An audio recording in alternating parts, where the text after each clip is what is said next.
Hi, Natalia. Thank you for your essays. Let's have a look at the essay about international marketing now. International marketing is a controversial media. Okay, I wonder what you mean by the word media, but let me read on and see, perhaps I can guess at some context, and then I'll get back to it. Some people argue that international information is invasive and not always true, while others believe that it is fundamental for education and a smart way of sharing culture and learn languages. I tend to agree that international marketing is necessary in our globalized environment. Okay, good. So I wonder what you mean by this, because I'm not sure what you put behind this. If you see the idea of international marketing as a type of media, then it is only very partly correct. Because international marketing here should be interpreted as advertising. And if we interpret this as advertising, yes, this is spreading information, but it's still connected to sales and the idea of market and products. So when you say it is not always true, it's not exactly clear what you mean, what's not true. The positive position here is rather clear and okay. And okay, I'll try to follow what your development is going to be. But anyway, this is a nice start. But this first sentence is misleading. This is what I can tell you. If you could say that international marketing is seen as very controversial in terms of spreading information by means of advertising, then yes. I like the fact that you used the word controversial. Yes, that's great. You have great vocabulary, like globalized environment. Yes. A smart way of sharing culture. Awesome. I tend to agree. You have really nice vocabulary patterns, I can see.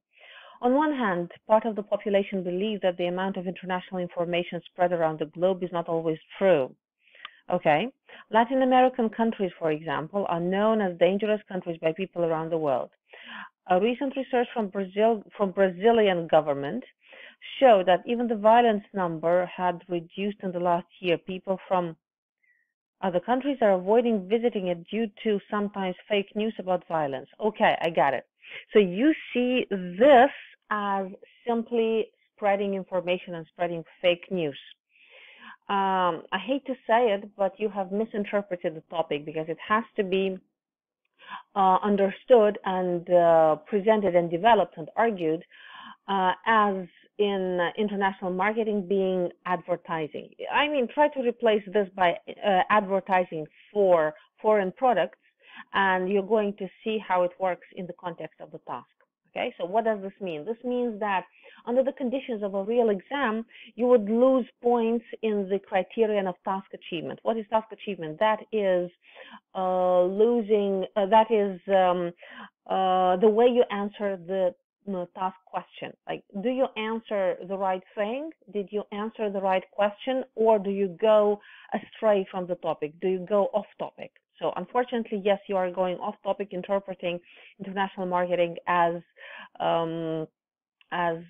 spreading information, very often incorrect information or fake news. I'm going to fix the grammar and vocabulary here very fast too. On one hand, a part of the population believe that the amount of international information spread around the globe is not always true. Latin American countries are known as dangerous countries, and you have a repeat. Countries and countries. Try to avoid repeats and replace by synonyms. A recent research from Brazilian government showed that despite the fact, and I'm going to put it here, despite the violence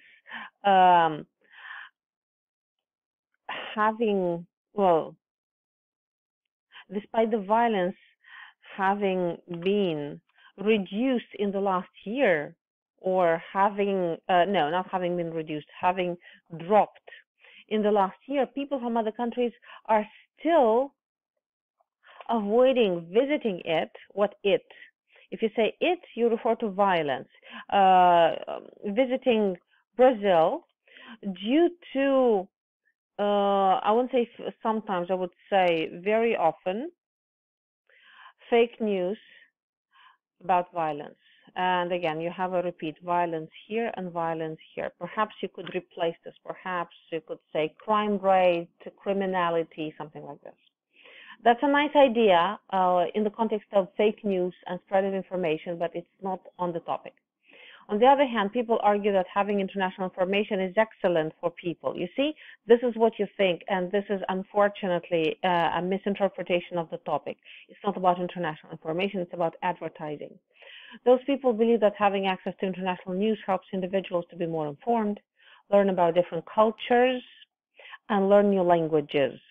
An analysis made by the professional network website LinkedIn, you don't need the code, showed that the number of people connected, you don't need the comma, connected to LinkedIn, you have a repeat, you perhaps need to replace it by connected within this network who speak 3 languages or more, increased more than 85% in the last 7 years. They said that it shows how important international marketing is. Again, what do you put in the concept of international marketing here? Do you connect it to trade or somehow? Okay, in my view, and I can see this as a separate paragraph. Are you sure you want this to be a separate paragraph? If yes, make it a bit longer, or make sure that you have a balanced size of paragraphs in body paragraph 1, body paragraph 2, and body paragraph 3. Or you could add this to the conclusion, something like this. In conclusion, and I'm going to make it like this, just to make sure that I see where I put your opinion paragraph.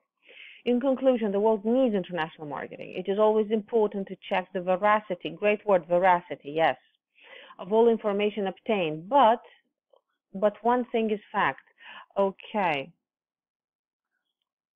and you should do this, right? Punctuation. Everyone has the right to know what happens around the world. Okay, in my view, international marketing is extremely necessary nowadays, and that would say because people have the right to know what happens around the world, how countries are dealing with important questions, and discover new cultures.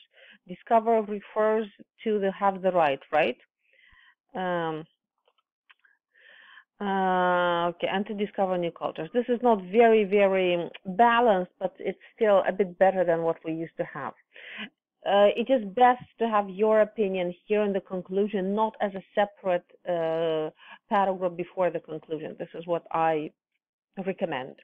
So you have a very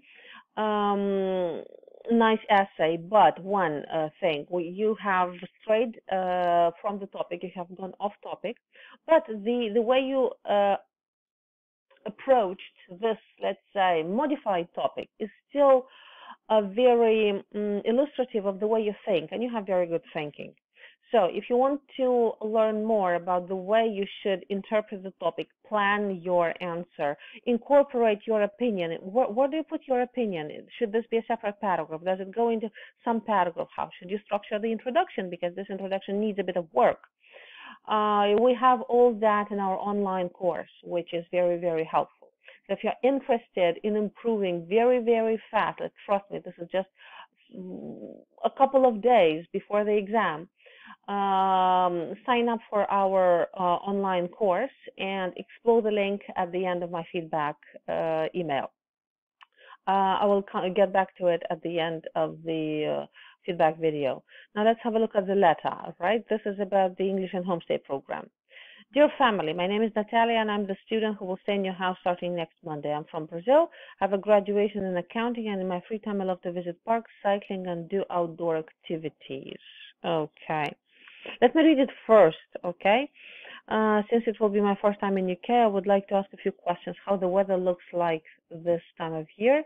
If it is winter, I'm afraid my clothes will not be enough. We don't really have winters in Brazil. Also, I would like to know if it's easier to go around the city by public transport, if it is better to rent a car. This information will help me to plan my budget in more detail. Nice details, nice explanation.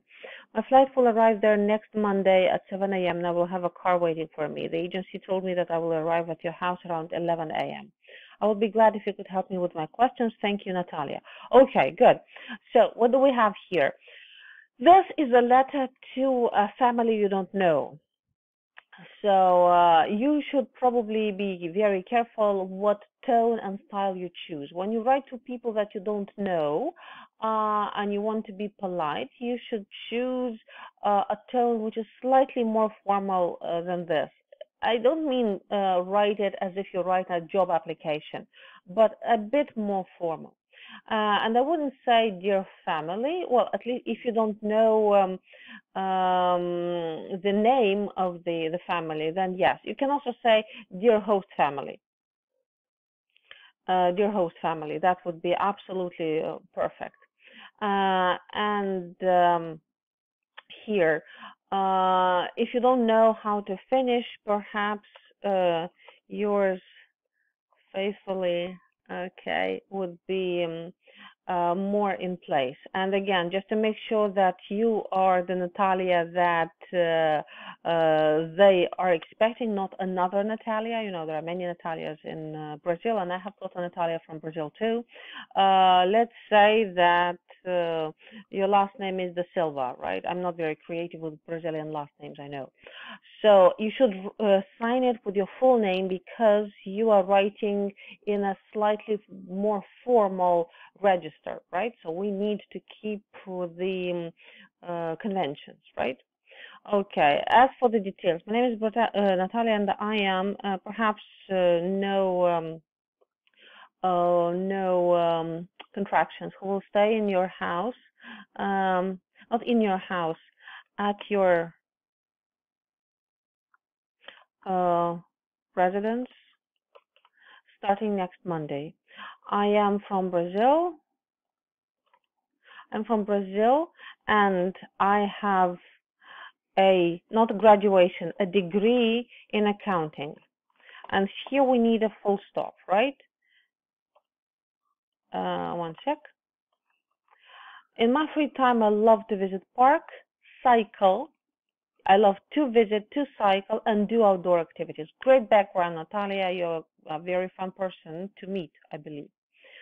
Since it will be my first time in UK, I would like to ask a few questions. Great first sentence. Great. You're signaling what exactly you're going to do. Oh, yes. And by the way, you very often we write a separate sentence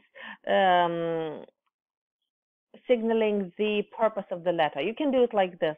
Dear host family, I'm the student who will stay. I'm writing you regarding the stay at your residence starting next Monday within, let's say, within the English and homestay program. And I think we need an article here. Okay. So you are announcing the setting. You're explaining what's happening, right? You can do this, or you can keep the sentence and connect this with the rest of your background. This is fine, but remember, very often it is much more efficient to have the purpose of your letter in the first sentence. Okay. Okay. And that would go with cohesive devices for order. For example, first, what is the weather like this time of the year? Okay. If it is winter, and basically, you know, the thing is that if you say if it is winter, you should know if it's winter because you know if the calendar says January, then it's obviously winter, right? So I'm not sure that this is appropriate to say. I'm not sure if it's winter in UK. So perhaps you could say, just go on. I'm afraid my clothes will not be enough as we don't really have winters in Brazil. Or you can say as It is winter. I'm afraid my clothes will not be enough because we don't really have winters in Brazil. Second, right, because you started with first, you have to go with second. I would like to know if it is easy to go around the city by public transport, or is it better? You can say, is it better, or you can even say, would it be better to rent a car? Um, this information will help me to plan my budget in more detail. Yes, perfect explanation. And then finally, as for the details of my arrival, my flight um, will arrive. Well, let's say not arrive, but will reach, let's say, London um, next Monday at 7 a.m. And perhaps you could say next Monday, let's say January 15th at 7 a.m. And I will have a car, and there will be a car, I would rather say, waiting for me. The agency told me that I will arrive at your house around 11 a.m. Okay, perhaps you could add the details. You could say my flight, let's say TR, no, OS 127 will reach London next Monday, and so on and so forth, right? So you have the details of the flight, you have the date, the time, and so on. So yeah, this is it. So you have a really nice letter. You know how to answer the question. Perhaps you could organize it a bit more, use a bit better the cohesive devices and other linkers. I told you about the conventions about style. So take care, and remember, if you want to learn how to approach both tasks much more efficiently and do this in a very, very short time, please explore the link at the end of my feedback email. And remember, if you join the full course in the next 24 hours, you will get 2 essay corrections for free and also a $10 discount.